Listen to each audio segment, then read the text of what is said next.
राधे राधे प्यारे भक्तों, शाम सदा शिव चैनल में आप सभी का स्वागत है। आज हम आपके लिए लेकर आए हैं मार्गशीर्ष महात्म्य अध्याय 2। तो आइए सुनते हैं। भगवान की कथा। प्राचीन कथा के अनुसार एक बार एक नगर में एक वृद्धा रहती थी। वह रविवार को नियम से घर आंगन को गोबर से लीप कर भोजन तैयार करती थी। फिर सूर्य देव को भोग लगाने के बाद ही खुद भोजन किया करती थी। ऐसा करने से उसका घर धन धान्य से भरा रहता था। हरि की कृपा से घर में किसी प्रकार की कोई भी दुख नहीं होता था। घर में सब कुछ आनंद मंगल था। इसी तरह कुछ दिन बीत जाने पर वह पड़ोसन जिसकी गाय का गोबर वह वृद्धा लाया करती थी, वह यह विचार करने लगी कि यदि बूढ़ी माई हमेशा मेरी गाय का गोबर ले जाती है। यह सोचकर एक दिन उसने अपनी गाय को घर के अंदर बांध लिया। तो फिर वह हर दिन अपनी गाय को घर के भीतर बांधना शुरू करने लगी। उधर गोबर न मिलने पर बूढ़ी माई रविवार के दिन अपने घर को लीप नहीं पाई, इसीलिए न उन्होंने भोजन बनाया, भगवान को भोग लगाया और न ही खुद भोजन किया। इसी तरह उन्होंने निराहार व्रत किया। सुबह से शाम होने से रात हो गई। वह बूढ़ी माई भूखी ही सो गई। फिर रात में भगवान ने उसे स्वप्न में दर्शन दिया और भोजन न बनाने और भोग न लगाने का कारण पूछा। बूढ़ी माई ने सूर्य देव को बताया। गोबर न मिलने के कारण आज वह भोजन नहीं बना सकी। तब भगवान भास्कर ने कहा, माता, हम तुमको ऐसी गाय देंगे जिससे सभी इच्छाएं पूर्ण हो जाएंगी, क्योंकि तुम हमेशा रविवार को गोबर से लीप कर फिर भोजन बनाती हो, भोग लगाकर ही खुद भोजन करती हो। इसीलिए मैं आपसे प्रसन्न होकर आपको वरदान देता हूँ। तब सपने में भगवान का यह वरदान पाकर बूढ़ी माई की आंख खुली। देखा कि आंगन में तो एक बहुत सुंदर गाय और बछड़ा बंधे हुए हैं। गाय और बछड़े को देखकर वह खुश हो गई और घर के बाहर बांधकर उसे खाने को चारा डाल दिया। उधर जा पड़ोसन ने बूढ़ी माई के घर के बाहर एक बहुत सुंदर गाय बछड़े को देखा तो ईर्ष्या से प्रेरित होकर उसका हृदय जल उठा। जब उसने देखा कि गाय ने तो सोने का गोबर दिया है, तो वह गाय को सोने का गोबर उठा ले गई और अपने गाय के साधारण गोबर को उसी की जगह रख दिया। वह रोजाना ऐसे ही करती रही और इधर सीधी सादी बूढ़ी माई को कानों कान खबर तक नहीं लगी। एक दिन सर्वव्यापी ईश्वर ने सोचा कि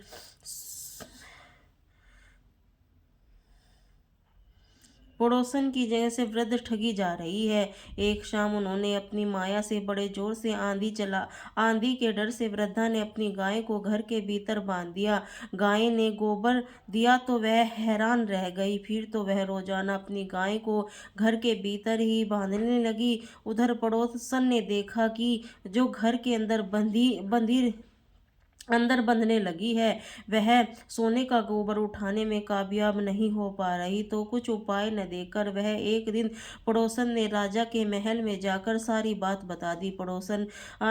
ने राजा से कहा, महाराज, मेरी पड़ोसन के वृद्धा के पास ऐसी गायें हैं जो आप जैसे राजाओं के यहाँ नहीं है। गाय रोजाना सोने का गोबर देती है। राजा सोने से प्रजा का पालन कीजिए। वृद्धा भला उस सोने का क्या करेगी। राजा ने यह बात सुनी तो सुनकर दूतों को वृद्धा के घर जाकर गाय लाने की आज्ञा दी। वृद्धा सुबह सुबह ईश्वर का भोग लगाकर भोजन ग्रहण करने जा ही रही थी, तभी राजा के सेवक गाय लेकर खोलकर चले गए। वृद्धा बहुत रोई और चिल्लाई, लेकिन कर्मचारियों ने एक न सुनी। एक दिन फिर वृद्धा गाय के वियोग में भोजन न कर पाई और रात भर रो रो कर भगवान से गाय पुण्य पाने की प्रार्थना कर रही थी। वही दूसरी ओर राजा गाय को देखकर बहुत प्रसन्न हुआ सुबह जैसे ही उठा तो सारा महल गोबर से भरा दिखाई दिया। राजा ये देखकर घबरा गया। भगवान ने रात में ही राजा को स्वप्न में कहा था कि राजा गाय वृद्ध को लौटा देने की तुम्हारी भलाई है। रविवार के व्रत से प्रसन्न होकर मैंने उस वृद्धा को ये गाय दी थी। सुबह होते ही राजा ने वृद्धा को बुलाकर बहुत सारा धन देकर सम्मान सहित गाय और बछड़ा उसे वापस कर दिया। इसी साथ से पड़ोसन को बुलाकर उचित दंड भी दिया। ऐसा करने से राजा के महल में गंदगी दूर हो गई। उस दिन राजा ने नगरवासियों को आदेश दिया कि अपनी समस्त कामनाओं को पूर्ति के लिए सभी रविवार का व्रत रखा करें। जब प्रजा ने रविवार का व्रत का पालन करके कथा का श्रवण किया तो उन सभी के घर में सुख समृद्धि धन के भंडार भर दिए। ऐसा रविवार व्रत महिमा सूर्य नारायण भगवान की जय। अब सुनिए आज मार्गशीर्ष का मातम दूसरा अध्याय, जिससे श्री महादेव जी भी पार्वती से कहते हैं, हे पार्वती, एक समय की बात है, श्री कृष्ण ब्रजा नाम वाली सखी से यहाँ उनके पास थे, जिससे कि राधा रानी को बड़ा दुख हुआ। इसी कारण ब्रजा वहाँ नदी रूप होकर प्रवाहित हो गई। ब्रज की सखियां भी छोटे छोटे नदियां बन गई। पृथ्वी ही बहुत सी नदियां सातों सौ समुद्र ब्रजा से ही उत्पन्न है। राजा ने पर्णकोप से भी कृष्ण के पास जाकर उनसे बड़े कठिन शब्द कहे। सुदामा ने भी इसका विरोध किया, जिस पर श्री लीला राम ने भी राधा से उसे असुर हो जाने का श्राप दे दिया। राधा फिर तो सुदामा ने भी लीला कर्म से भी राधा को मानवीय रूप में प्रकट होने की बात कह दी। सुदामा माता राधा और पिता श्री हरि को प्रणाम करके जब जाने को तत्पर हुए तो श्री राधा पुत्र वह से कातर होकर आंसू बहाने लगी। श्री कृष्ण ने उन्हें समझा बुझाकर शांत कर लिया और शीघ्र उनके वापस लौट आने का विश्वास दिलाया। बाद में सुदामा भी तुलसी जी का स्वामी शंकरचूर्ण नामक असुर था, जो कि वह मेरे त्रिशूल से ही विदीर्ण कर साप मुक्त होकर पुनः गोलोक चला था। सती राधा इसी वार कल्प में ही गोलोक में अति हुई थी। ब्रज में वृषमानु के वैश्यों की कन्या हुई। देवी अयो निर्जा परमाता के पेट से ही पैदा हुई। ऐसी माता कलावती ने अपने गढ़ से वायु को धारण कर रखा था। उसकी योग माया की प्रेरणा से वायु ही जन्म लिया, परंतु वहां स्वच्छ से श्री राधा प्रकट हो गई। 12 वर्ष बीतने पर उन्हें नूतन यवन में प्रवेश करते देखकर माता ने हे रायावृण अपनी छाया से प्रतिष्ठ करके स्वमंत्र ध्यान हो गई। उस छाया के साथ ही उत्तरायण विवाह हुआ। वह जगतपति श्री कृष्ण कंस के भय से रक्षा के बहाने संस्वस्था में गोकुल में पहुंचा गए। वहां श्री कृष्ण की माता यशोदा थी, जिसका सौंदर्य भाई रायण और गोलोक में वह श्री कृष्ण का अंशभूत गोप था। इसी अवतार से समय भूतल पर भी श्री कृष्ण की मामा लगा करता था। वह जगत सृष्टा विधाता से परम वृंदावन में ही कृष्ण के साथ साक्षात ही राधा की विधि पूर्वक विवाह क्रम से संपन्न कराया। गोपगण स्वप्न में भी राधा की चरण वंदनीय का दर्शन किया कर पाते थे। साक्षात राधा यानी कि असली राधा जी तो श्री कृष्ण के वंश स्थल में वास करती थी और वह उनकी छाया थी। राधा रूपी वह रायान के घर में ब्रह्मा जी ने प्रेम पूर्वक काल में ही श्री राधा के चरण विंद का दर्शन पाने के लिए पुष्कर में 6000 वर्षों तक बड़ी कठिन तपस्या की थी। उसी तपस्या से फलस्वरूप इस समय श्री राधा के चरण का दर्शन प्राप्त हुआ। गोकुलनाथ श्री कृष्ण कुछ समय तक जो वृंदावन में श्री राधा के नाम से आमोद प्रमोद करते रहे। सुदामा के श्राप से उनका श्री राधा के साथ वियोग हो गया था और इसी बीच में श्री कृष्ण ने पृथ्वी का भार उतारा था। 100 वर्ष पूर्ण हो जाने पर भी तीर्थ यात्रा में प्रसन्न भी राधा ने श्री कृष्ण और श्री कृष्ण ने तो राधा का दर्शन प्राप्त किया था। फिर तत्व ज्ञान धाम से पाकर वह कलावती अर्थात कीर्तनता और यशोदा भी राधा के साथ ही गोलोक में चली गई। प्रजापति द्रोणानंद बने, उनकी पत्नी धरा यशोदा जी हुई। उन दोनों में पहले की ही हुई तपस्या के प्रभाव से परमात्मा भगवान श्री कृष्ण को पुत्र रूप में प्राप्त किया। महर्षि कश्यप वसुदेव जी हुए, उनकी पत्नी सती साध्वी अदिति देव की रूप में तीर्ण हुई। प्रत्येक कल्प में जब भगवान अवतार लेते हैं, देव माता अदिति, देव पिता कश्यप उनके माता पिता का स्थान ग्रहण करते हैं। श्री राधा रानी की माता कलावती अर्थात कीर्तिदा पितरों की मानसिक कन्या थी। गोलोक के वसुधा गोप की वर्षभानु होकर उसका भूतल पर आए। हे दुर्गे, इसी प्रकार मैंने श्री राधा का उत्तम उपाख्यान सुनाया। संपत्ति प्रदान करने वाला, पापहारी, पुत्र पत्रों की वृद्धि करने वाला श्री कृष्ण के दो रूपों में प्रकट हुए। दीर्घ और तेज अवस्था रूप गुणों सभी दृष्टियों से उन्हें अनुरूप है। विधान पुरुष पहले राधा नाम का उच्चारण करके उसके बाद कृष्ण के नाम का उच्चारण करना चाहिए।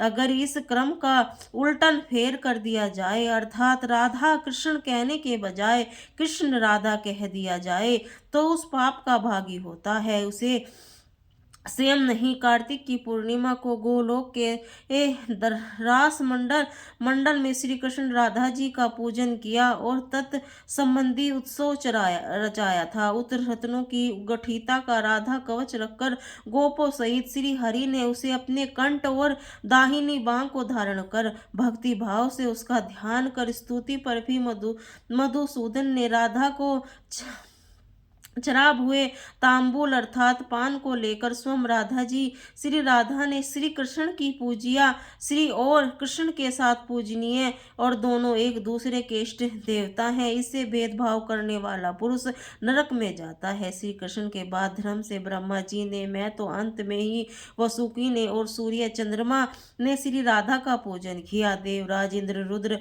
गण, मनूप, देवेंद्र गण, मुनीन्द्र गण और संपूर्ण विश्व के लोगों ने भी राधे की पूजा की है। तृतीय अवतार को पूजन में तृतीय आवरण के शतोद्वीपों में, सम्राट संयुग में और पुत्र पौत्रों में, मित्रों भारतवर्ष में प्रसन्नता पूर्वक ही राधा का पूजन किया। महाराज, देवता किसी ब्राह्मण ने श्राप दे दिया जिससे उनका हाथ रोग ग्रस्त हो गया, जिसके कारण मन ही मन बहुत दुखी रहा करते थे। उनकी राज्य लक्ष्मी छीन हो गई, परंतु श्री राधा के वरदान से उसे अपना राज्य पुनः प्राप्त कर लिया।